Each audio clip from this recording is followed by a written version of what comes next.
Welcome to the latest episode of the 25th Century Magazine podcast. I'm your host, Adam Riggio, and joining me on the show today will be Leilani Farha of The Shift. Leilani is a housing advocate and a activist fighting against the inequities and the many social problems that arise from profiteering in the housing sector. And with me also will be a professor and researcher in rhetoric, communications, and artificial intelligence technology, Midierson Maia. And together we will all be talking about the technology that is currently driving ongoing and current trends in housing, in profiteering from housing, in the concentrated ownership of housing, and how those trends are breaking and causing rifts and preventing human communities from forming as they should. And we'll be talking, most importantly, about what a vision for the future of housing can be, how contemporary technology that is currently being used for the benefit of the few can be instead used for the benefit of the many and the benefit of all our communities going forward. So with that, I'll be handing it over to myself, Leilani, and Midierson to see what we can see on this vision for the future of all of our housing and all of our communities. Leilani, good to see you. Welcome, Leilani Farha of Make the Shift.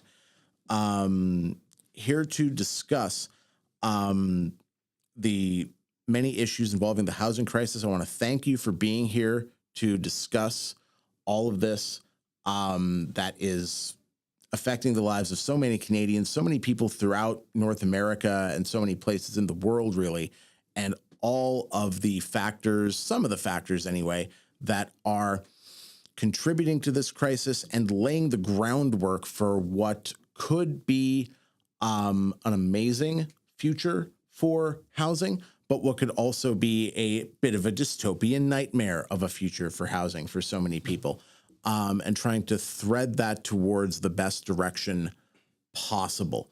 So if it's okay, Leilani, I'd like to start our conversation setting the sort of moral scene or ethical scene with a quote from a recent article that appeared in CBC Montreal by Erica Morris. The article has the excellent title, as far as I'm concerned, in terms of getting a good title anyway. The title is, "Every Developer Has Opted to Pay Montreal Instead of Building Affordable Housing." And the particular quote that I want to focus on here to set our sort of mood of what ideas and what perspective informs a lot of the interest in the current housing crisis is when he was asked about what social responsibilities real estate developers have to their communities and the people. Nicola Padulo, who is a real estate developer in the city of Montreal, he said that they're only really concerned with maximizing profits. He said this openly and explicitly and almost proudly. He said that legal tenants' rights protections of any kind in the law, he said, interfere illegitimately with the property development business. And he said, and this is an exact quote I have, "If people can't afford it, they shouldn't live in the city. The city is made for the privileged." So I want to ask you, Leilani, how do you orient yourself and the priorities of Make the Shift around that kind of idea, which I think I can be reasonably sure in saying that you are opposed to this attitude. So what are your first reactions on hearing a property developer say that quite so obviously and explicitly and just laying everything on the table without euphemism or anything like that?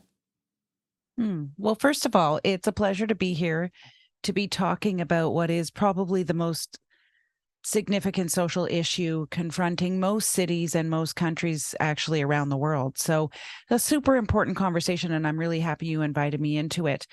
As for the comment made by the property developer, First of all, I would like to think that his opinion and position is not the norm or the main. I don't know if it is, but I would like to think that it isn't. Second thing is, I mean, it's sort of a foolish statement that he made, really. I presume he occasionally goes for a coffee at, a local cafe. I presume he may have had children that need to be taught by teachers. I presume he may need a paramedic at some point in his life. I presume he may need a firefighter. These are all the people that make cities work and run. And they are the people who cannot afford to live in the city. So to say that cities are for the affluent is ridiculous. Cities are vibrant, diverse places for everybody. And we have to figure out how it is that everyone can live in cities and have well-being whilst living in cities. And so, I mean, it's just an ignorant comment. And also it's a comment that demonstrates that a lot of folks who got into the business of housing didn't contemplate or know, they weren't told that they're in a business that is, in fact, a human right, and that maybe, therefore, their business practices have to change or be affected by the fact that it's a human right. And employers know these things when they, hire people. They know they have to play by certain rules, right? Minimum wage, that's a rule. And that's a human rights rule, actually. You can't just fire someone based on their skin color. You can't, I mean, there's a whole bunch of rules that employers play by. And they know that if they're going to employ people, they got to play by certain rules, human rights rules. And what a lot of developers and investors don't consider when they get into the business of housing is that it is a human right and that there are going to be rules they have to play by. Yeah. I mean, what I'd like to ask you about here is, as someone who has been an activist in this for a while and has, so much knowledge and experience, not only of the economy and the economic pressures of the housing industry, but also the attitudes and the culture of the housing industry. Someone who has, talked with and worked with people on all sides of this. This is a profiteering attitude, right? The idea that the city is made for the privileged and that all housing development should be as profiteering as possible. And it's an elitist attitude. It's one that sees profit coming first. What are some of the conditions in the culture and the attitudes that you've seen, among housing developers, but also among just ordinary people thinking about what should be the business of housing? What encourages that attitude, do you think? What are the conditions that encourage that way of thinking? Our entire system is based on that way of thinking. It's baked into our culture and systems. So it's everywhere. Of course, there are laws and policies that governments set that really enhance this. So, for example, certain real estate players don't pay corporate income tax, even though they are, in fact, corporate entities. Real estate investment trusts, we call them REITs, they don't pay corporate tax. So the government has decided that it's willing to forego a 38% tax or thereabouts from these actors to allow them to play in the housing landscape. That's just one example. If you look at the way any new development deal is structured, you'll see that there's a whole lot of giveaways that these guys, and it is mostly guys, get in order to build and develop. So 25-year property tax waiver by the local government, right? Concessions. Oh, you want to build 38 stories or 52 stories instead of just 20? Okay, well then maybe throw in a few affordable units, but by all means go ahead, right? Those sorts of permissive laws and policies, fee waivers, development fees get waived all the time. So cities forego money that they could be using for deeply affordable housing. to get developers to build. And what developers are building is based on this greed model. So they're not actually building to meet need. Or I should say, maybe I should correct myself. They're building to meet need, but the wrong need. They're building to meet developer need, investor need, so-called need, but they're not building for those who are in actual need, low-income people, the people who make our cities run and work. And so, that's at the sort of legislative policy level. But we all know, walk into a bar or a hairdresser or wherever, a cafe, and what are people talking about? They're talking about real estate. I eavesdrop a lot. I love it. It's my favorite thing to do. I love going to that. COVID killed me. Couldn't go to cafes and eavesdrop. Now I'm back to my eavesdropping. And, I hear people constantly talking about how their property values are increasing and how great that is, or now with high interest rates, how they're worried about their property values. It's really baked into how we interact with housing. And that's the fundamental shift that my organization, The Shift, is trying to make, away from that way of viewing housing and back to a sense that housing is just so fundamental for human life, for well-being, for employment, for so many things, right?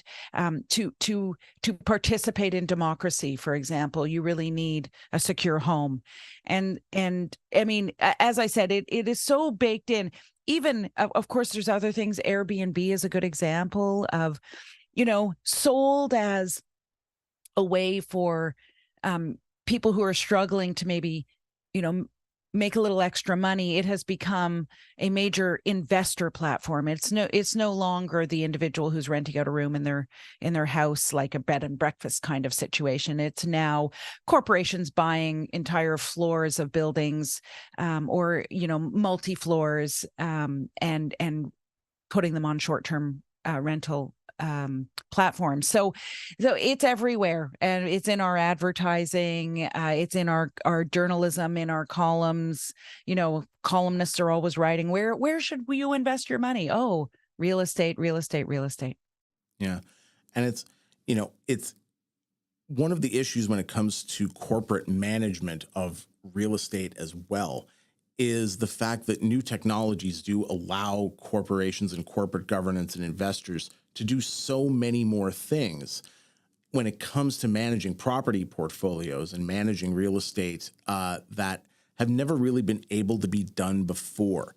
And one of the things that our colleague Midierson is going to discuss a little bit with you is, and me as well, because I got notes, is that there are new technologies, particularly those driven by artificial intelligence and database management, but particularly information systems management. This is where things get really fascinating and freaky and a little bit scary as well, if you think about some of those more profiteering motives behind real estate ownership, right?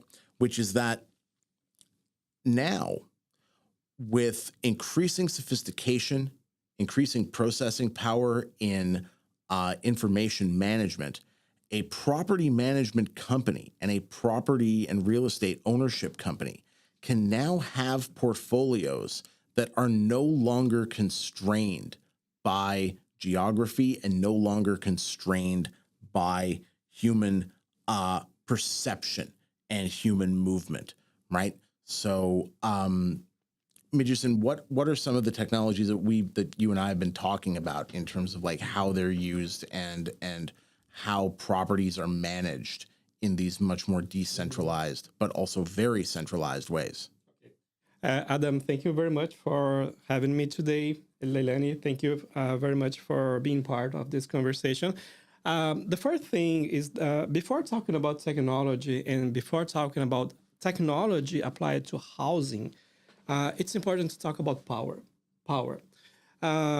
Technology today is no longer more about businesses. Technology now is more about power concentration and income concentration. When you take this technology to the real estate market, to the real estate market, especially in the REITs perspective, the real estate investment trust, that's our company based on open market, open stocks. They are totally focused on deliver return to their investors, to their stakeholders. This is about power, right? So we have some technologies that includes AI, artificial intelligence, in this process. But basically, the fundamental thing that we have to keep in mind is that data. This is the secret of this thing. Artificial intelligence has two main purposes. The first one is prediction. The second one is accuracy. Accuracy, prediction, and also I would include excellence as well, right?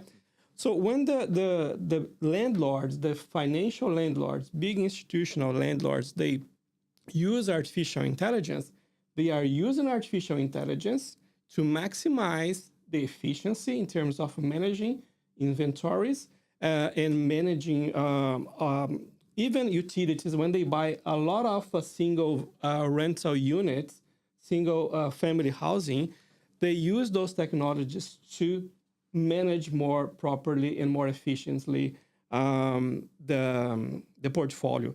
But also have a list of technologies here. For example, Facebook analytics, automated valuation model.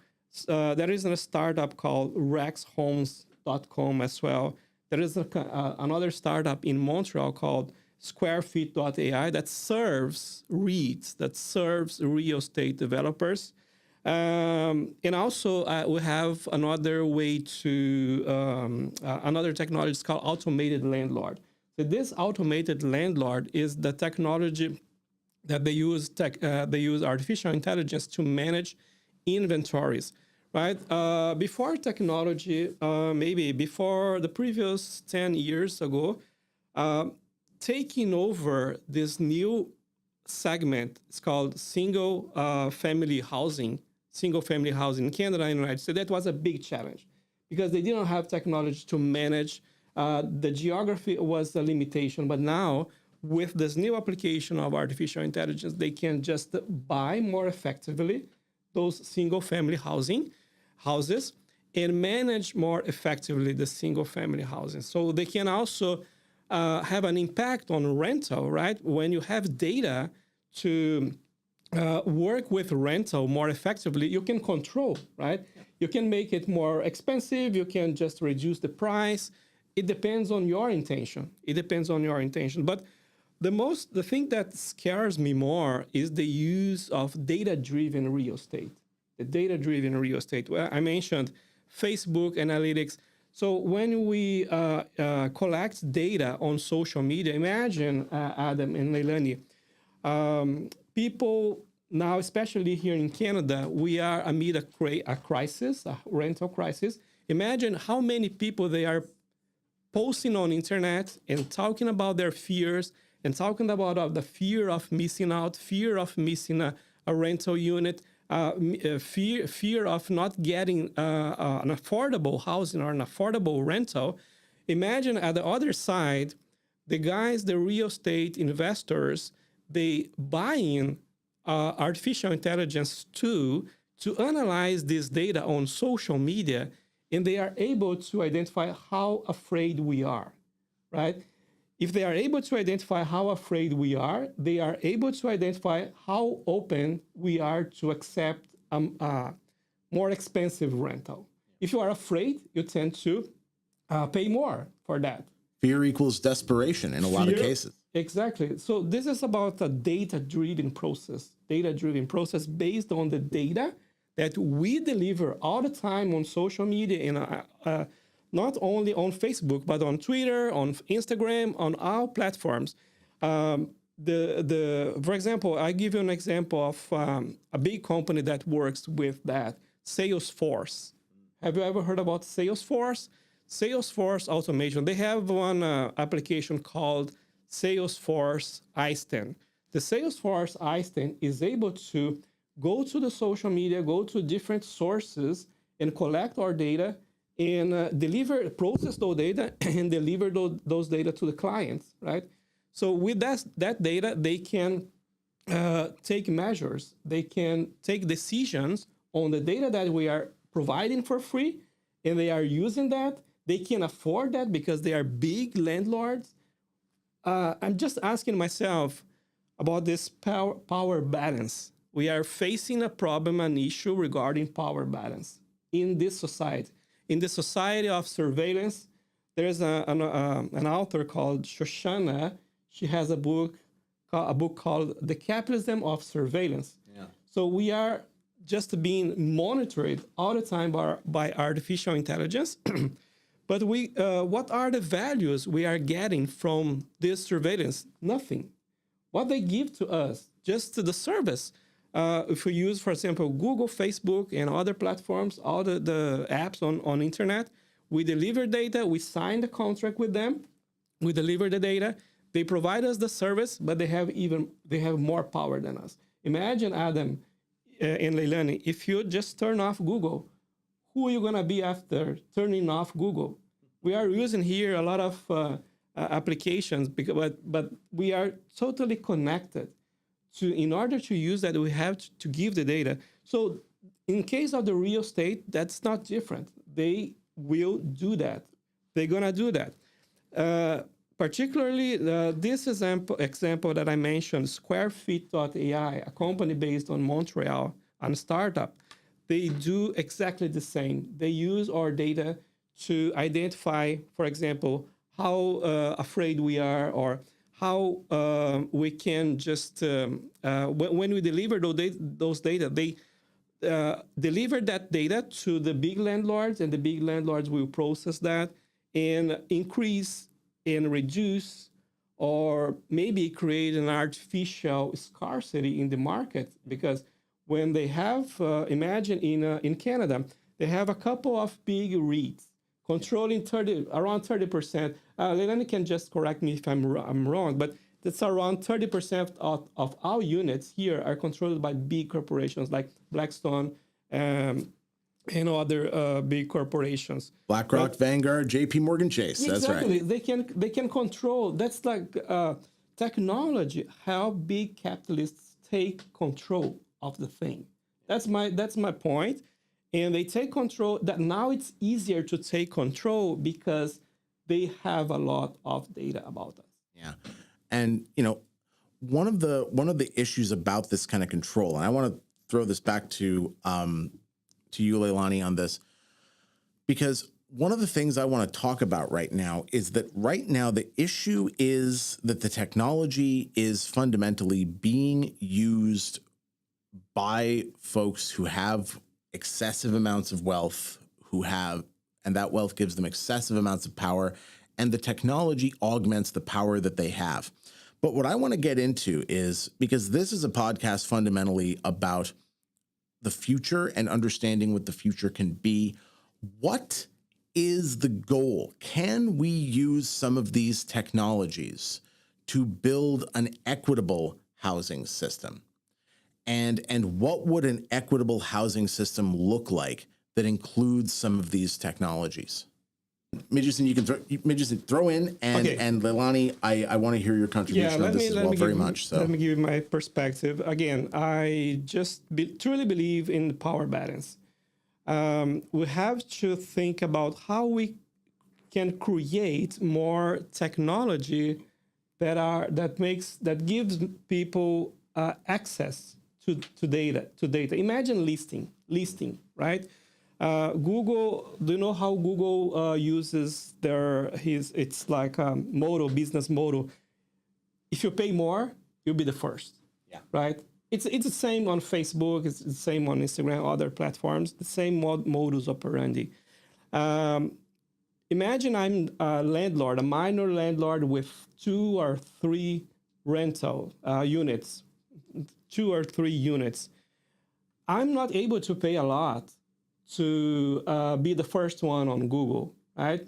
That's that thing. I will have to figure out with universities, not with the private sector, but because I think that won't happen, but with universities and research centers, work with applied research and try to develop new technologies that will give voices to people, right?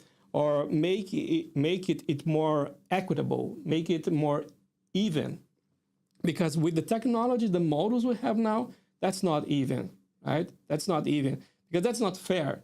If I have more money, they have more money, I will be the first. Otherwise, nobody will gonna just hear about me, hear about the units I have. So I truly believe that we have to work with this type of a different network, a different technology, different algorithms that will give people more transparency and access. If they have access to the data, if they have access to the other listing that's not like the same listing that Google and Facebook is providing, so it can change. It can start changing, right? But again, I see we have to, for example, Leilani, she has an amazing project that's Shift, right? The Shift.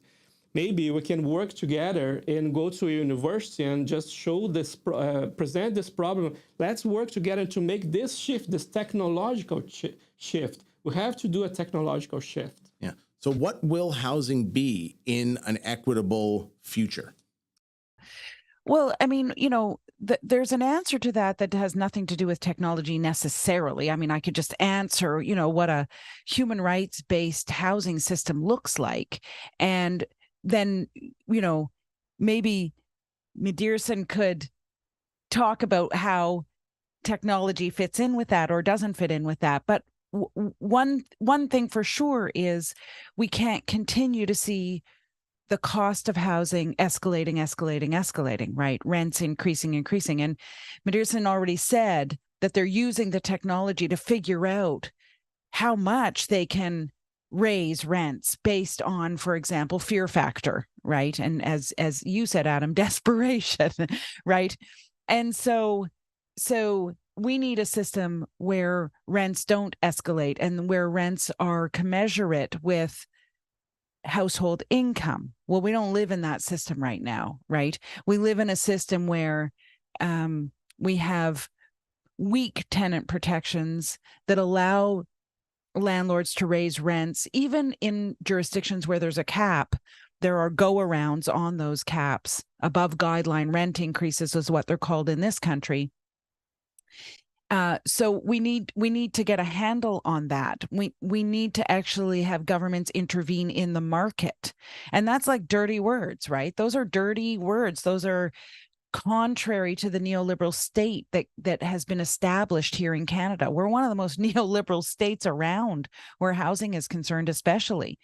And so we need to undo some of the very structures of our economy. If you look at where economic growth comes from in this country in the last few years, a huge amount of it is coming from housing transactions, renovations, construction, etc. And an economy that's basing its growth on housing is an economy that is not working for tenants or for low income, wannabe homeowners, etc. And so like what we're talking about is like quite a fundamental change. Part of the problem is investors will say, well, look, there's more money floating around than ever before, and we need a place to park our money. And what are my options? Do I want them to park their money in oil and gas? Well, obviously not, right? We've got a climate emergency. And so what they say is the green alternative to oil and gas is real estate. I mean, it's which is remarkable because real estate, of course, is a big contributor to greenhouse gas emissions, 36% or something like that. So it's actually a false thing. But there is a way in which technology could bring us back to the tenant experience or the individual experience of housing. All that data that's being mined for fear factor could be mined to determine how to be a better landlord, right? Where tenants are saying, oh my God, I'm going to be reno-evicted, a huge problem in this country, especially with our older housing stock, right? Landlords just using it as an opportunity to reposition buildings to turn what might be affordable to the people living there now into something that would become unaffordable to those people. You could use data to inform landlord practices, is what I mean to say. But there's so many ways in which technology is already being used to their advantage. I think some of it we just simply have to make unallowable. I don't know if it happens here, but in the United States, Zillow is known.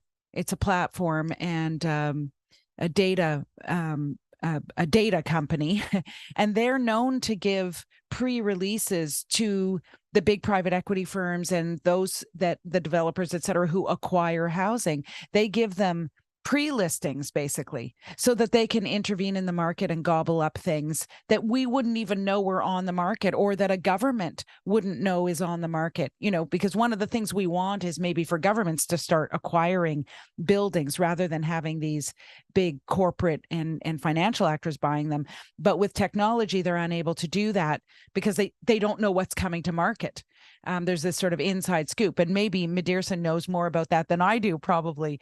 But I have read a few articles about that. There's other uses of technology that are undermining housing, right? Like you can sit on your phone and buy shares in a real estate investment trust. You're just sitting here in my home. I can own a property in California or a piece of a property in California. I saw during the pandemic, homes were being auctioned in Greece. Investors were buying them from Russia, from other parts of Europe, from Canada, from the United States, just sitting in their homes, right? Not going anywhere. We could make all of that illegal and non-viable. But we haven't. And that's, of course, the work of maybe Midierson and the Shift together. Maybe that's what we need to do. But the vision that I have, sorry, I'm going on a bit, but the vision I have is one where housing is simply treated as a social good, as a human right, as a place that's very important to human well-being and participatory democracy. And until governments get their heads around that and lead with that vision, right? They need to lead the private market and technology in that direction. That's the role of government. They're the ones with human rights obligations that they've signed, legally committed themselves to. So for me, that's the vision. I mean, breaking this down into what people would live through in their human lives. I mean, one of the things that I was discovering and working through on the research for this podcast was just the kind of ownership model where not only could individuals buy housing or buy shares in housing in very, very far away places, but also where individuals could become part of the owner of a housing even through not even directly buying the housing themselves, but through bond markets and the financialization of housing ownership, where we can now take housing resources, take homes, take apartment buildings, take bundles of single family homes into property management portfolios, bundle them all into a bond, and then trade the bond on a market. And if we can bundle it into a bond that is traded on the market, we can bundle it into a community trust that is managed by the members of the community themselves, that is managed by the people who live in the houses themselves and who live in the apartments themselves, right? You could have a system of housing where you don't even necessarily have landlords and tenants. One of the conspiracies that floats around the more, mirror world or unhinged parts of the internet right now is the idea that REITs and these kind of large scales property ownership of real estate is actually, and I kid you not, they believe it is a communist plot because, and the reason why is it takes ownership away from individual people and puts it in the hand of an upper management elite, right? So the idea here being, if the technology is only controlled by a few corporations for the sake of an elite, right? If that technology were managed by the people who lived in the homes themselves. That's the point. And the people who lived in the homes themselves were also part of the bond holders who hold those properties, who hold ownership of those properties, we could essentially create a cooperative management system that is geographically dispersed and managed using the same kind of methods, right? The whole reason why corporations can now run these large portfolios of widely dispersed single-family homes where they couldn't before is because you can stick a smart home manager in each of those homes, and then the smart home manager and the resident would interact to file reports for things like repairs, upgrades, and so on, need for new appliances, need for insulation replacement, window repair, things like that. And then there would be a distributed system run by an information management software program that would send repair crews and contractors to all those various locations. And there doesn't need to be a centralized human manager in a centralized physical location organizing it all by face-to-face conversations. And right now, all that is managed by, REITs and by large-scale corporate holders. But if those systems were owned and managed by the residents themselves, then the power would rest with the residents themselves. That's the technological shift we have to do. Because we can still use that technology for the sake of the residents. And indeed, there are some cases where financialization can take us beyond the typical ways the financialization is used for. Because one weird thing that is a potential benefit from this is possibly even the end of the renoviction or the end of the property transfer eviction, right? Because one problem when you're dealing with private ownership, right, with individual sized private ownership, is that an individual ends up having to massively lower the asking price of their home if there's already a tenant in it. I know someone in my own life who had to evict a tenant in the middle of their of this housing crisis because they were going through a divorce and had to sell the house, and the house's value had to be maximized, right? And so if the ownership is distributed in this way, is financialized in a way that is still controlled by residences, because the homeowners would be part of the bondholders, right? And separate from the bond, and the bondholders and the ultimate owners would be separate enough that they have an interest in simply keeping the rental income going. That could be a way in which distant ownership and large-scale communal ownership of housing can actually benefit, because the interest now is in keeping the money flowing through the bond for the sake of the bondholders, for the sake of the ultimate owners of the property. And if the rents need to be stable and the rents need to move through, and you need to prevent the default of those bonds through too many disruptions in rents as tenants change and as ownership and individual properties change, now you can keep a tenant in a property even as you sell it, even as you move it from one bond portfolio to another, right? And that's an opportunity to stabilize housing. That's an opportunity to create more sane and reasonable and long-term stable communities through, paradoxically, according to our intuitions, this kind of financialization. There are ways in which we can take this distributed ownership and manage it for the sake of people and not manage it for the sake of immediate investors. And use the same model of technology for that. Yes, exactly. The technologies can be applied to communal ownership and to keeping people safe in their homes rather than making things unstable through things that are out of someone else's control. A change in family status, a change in property status, the owner of a house dying and it being taken over by an heir who, has their own plans. That doesn't necessarily have to change the situation of a tenant. That doesn't necessarily have to change the situation of someone living there if we have this more distributed ownership model, and the distributed ownership model isn't being pumped and dumped for short-term profit, as unfortunately too many real estate holdings in our current, neoliberal economic framework are. And I think that is much more of a vision for a future than we are getting from the current privatized and financialized and neoliberal setup for housing ownership. Leilani, what are some of your thoughts as our special guest Wow.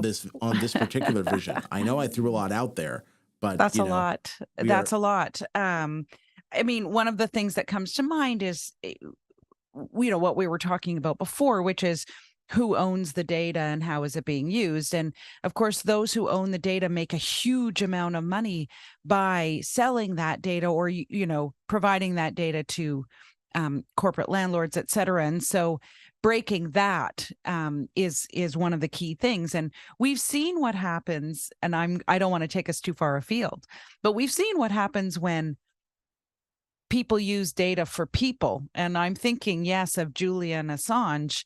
And, look at what it's amazing if you think about that, because there is a way in which he was just trying to make data and information available to everyday people so that we would know, so we would have increased transparency basically around a lot of things. And that's not acceptable in our society right now. That's just simply not acceptable. So, I mean, I don't want to take us too far afield down the Assange road, but just to say that this idea that Midierson brought up earlier around data and power is so true, right? Who owns the data and what they do with it. And so, I think it's interesting, Adam, to try to think through ways of breaking through that. And some other ownership models, certainly where data is used for other ownership models, is certainly the way of the future. Funnily enough, I was meeting yesterday with a community land trust here in Ottawa, where I'm situated, and they're trying to do things differently. It's a different ownership structure. It's a not-for-profit ownership structure.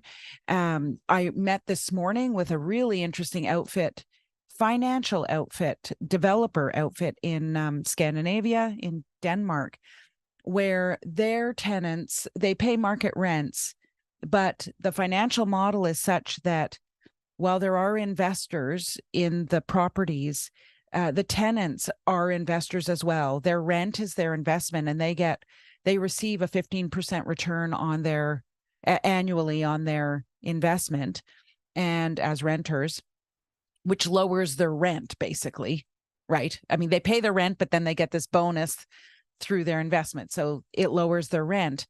And this financial actor is rethinking tenant relations, for example. Like, it's a whole other, he described it to me as somewhere between home ownership and renting, because once you give an investor return to a tenant who's paying their rent as their investment, it changes the nature of their relationship to the property.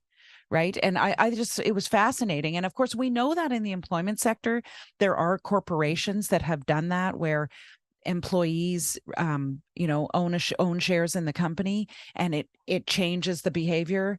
It changes simple things like whether people arrive to work on time or not, all sorts of things, right? It changes productivity. And so it's an interesting model. I'm not suggesting the Scandi novel that I'm talking about is the be all end all, because it does replicate in some ways existing models, but it's also trying to turn them on its head. So only to say, I'm with you. I have to sit down and really think about what you said in terms of how these bonds would work, et cetera. That's what the Community Land Trust is trying to do, is trying to create what are more like social bonds that would attach to help pay for the acquisition of buildings to turn them into community land trusts. And the investors they'd be going after are different types of investors, individual investors, and as well as individuals of ultra high net worth, but also institutional investors, but who want to have social impact. Yeah, I think what we see, this idea is brilliant. This idea is fantastic. I'm also in Leilani. The big challenge is how to manage the technology. I truly believe that it's possible, but you have to find good people with good wills That's why I believe in university. That's why I believe in applied research for this project. Because if we involve, for example, IT faculties, housing advocates, we have here at Humber, we have people here, we can just talk with them about that as well. And the big challenge is managing the same challenge the REITs they had before to manage single family housings. We can do that, right? With technology, everything is possible. The difference is people, the people behind the technology. That's why I believe it's very difficult to do that with the private sector. We have to do that with universities and government. Yeah. That makes sense. That makes sense to me, definitely. And in my view, you know, the most difficult part, not just universities and government, but also what I think today is one of the most difficult but necessary parts of any kind of organization for a more equitable future, which is actual organizing among community members, explaining to them what this technology is for, you know, making sure that people understand and get all on a similar page about what the point of these property management systems can be and where the benefits really lie, right?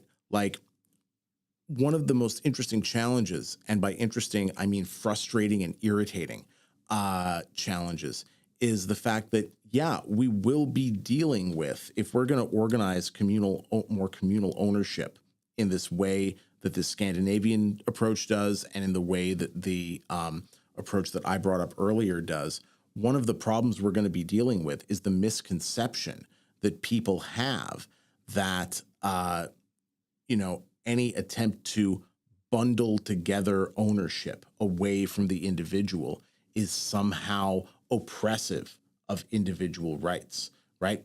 People who literally believe that, like, you know, that the biggest neoliberal capitalist investment firms are in fact communists because they think that the model of housing is taking housing ownership away from the individual and bundling it all in these more financialized holdings, like bond holdings, right?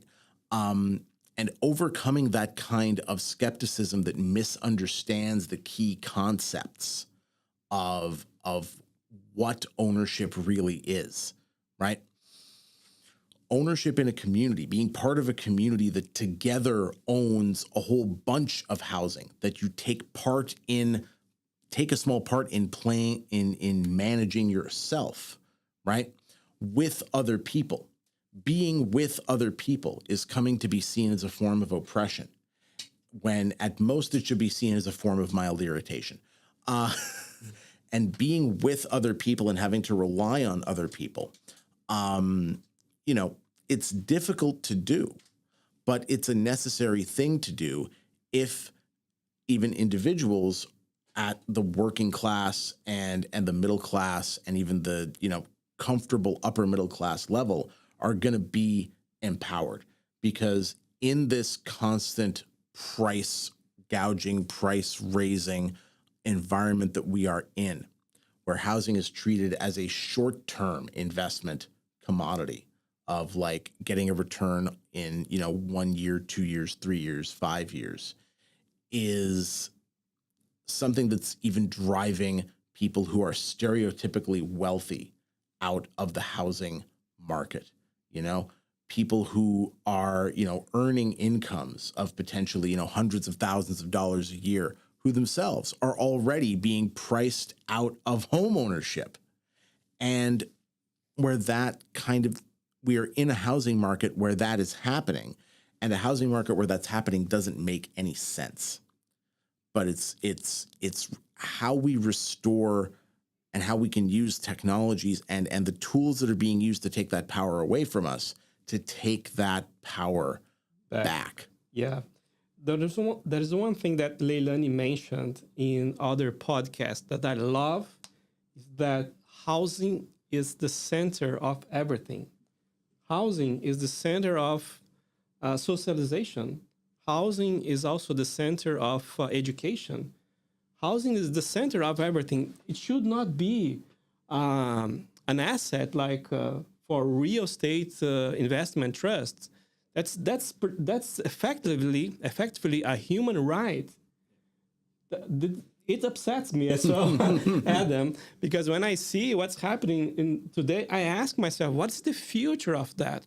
That article you sent me about automated landlord talks about a rental society.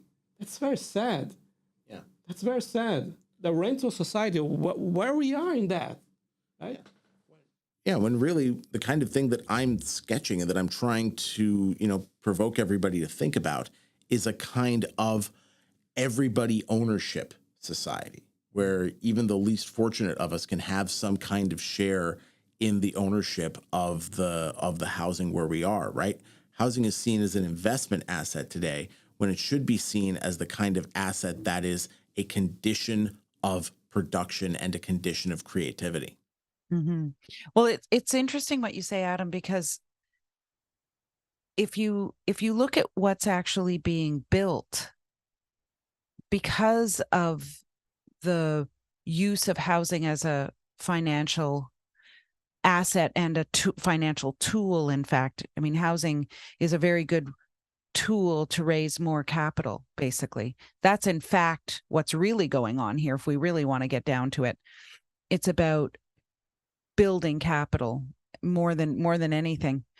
But if you look at what's actually being built as a result, it's the kind of buildings and communities that make it very difficult for people to come together as community, right? I was in Kitchener-Waterloo, settling my son in university last week, and Waterloo has all of these new luxury, they call them. I don't know how luxurious they actually are. That's a term of art in the real estate industry. It's a smoke and mirrors thing to create higher valuation on properties. They call them luxury when they're just like ordinary. But anyway, they have these towers everywhere.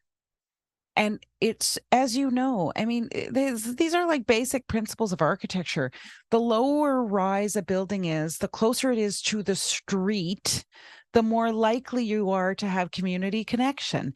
You think about the old apartment buildings, 3-story high, 5-story, and you could yell down, right? Someone came to your door, the buzzer wasn't working, you could yell down, hey, come on up, right?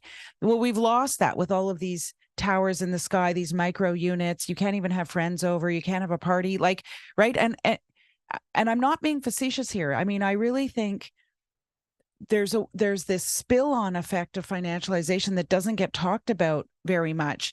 You look at what's at the bottom of so many buildings in North America when they build these sky rises. Well, who can afford the retail space in the bottom? Shoppers, Drug Mart, big national banks. What you're not seeing are the entrepreneurs, the baker, the local baker, etc. We are losing so much through this financialized model.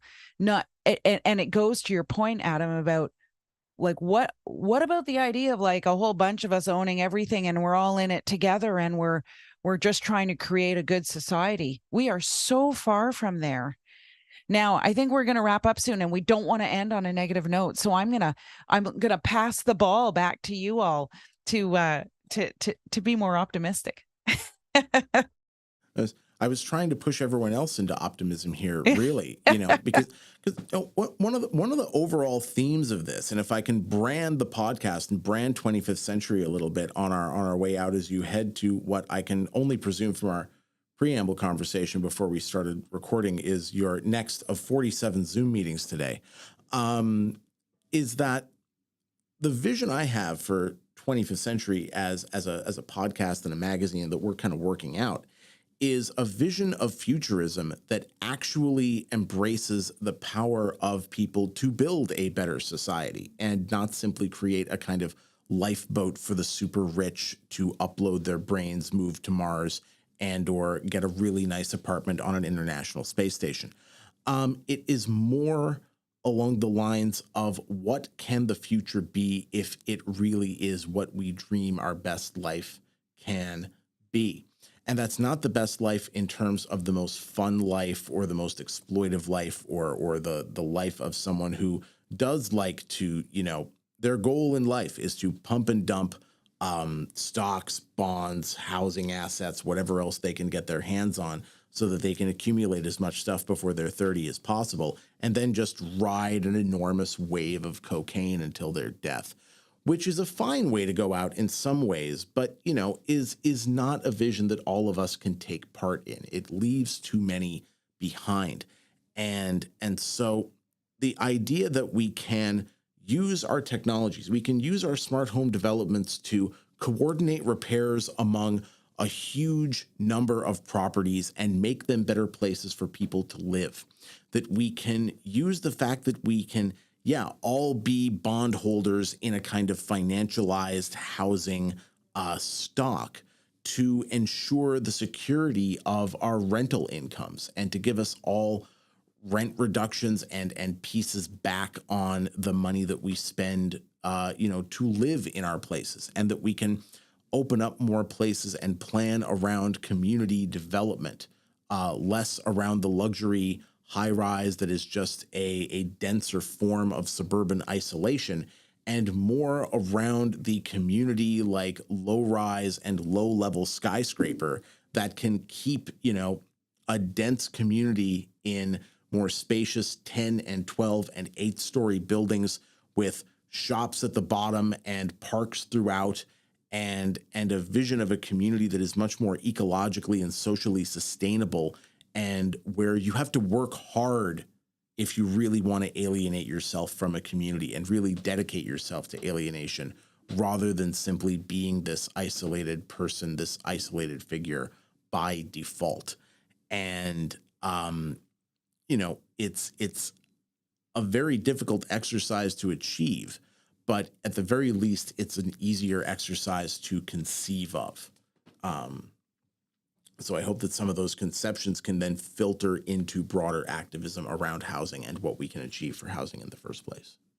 Yes.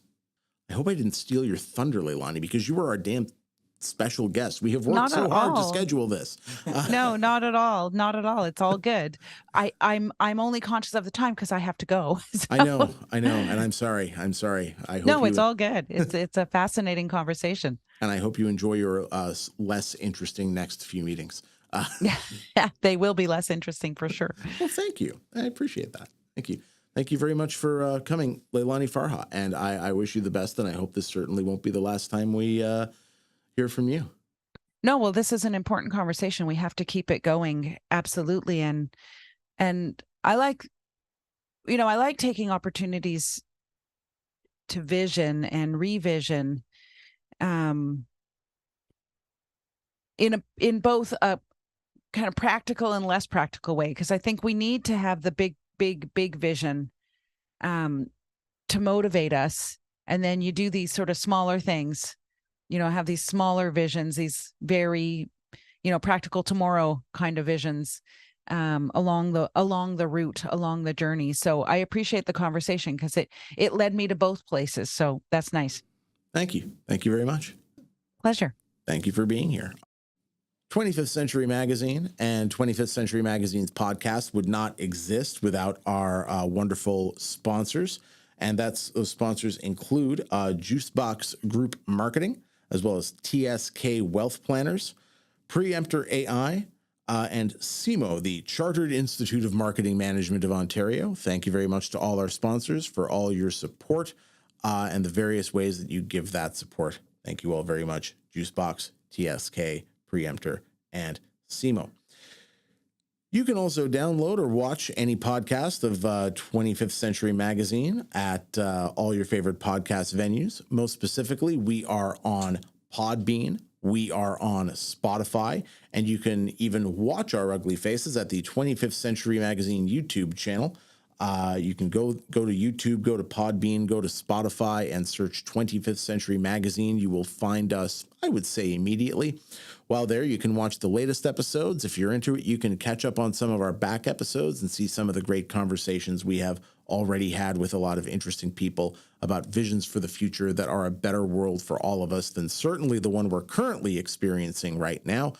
And a better future for all of us here. So thank you to all of our sponsors. Thank you to all of our venues and our listeners. Remember, we are on Podbean, we are on Spotify, and we are on YouTube. You can search us there at 25th Century Magazine or 25th Century Podcast. Thank you.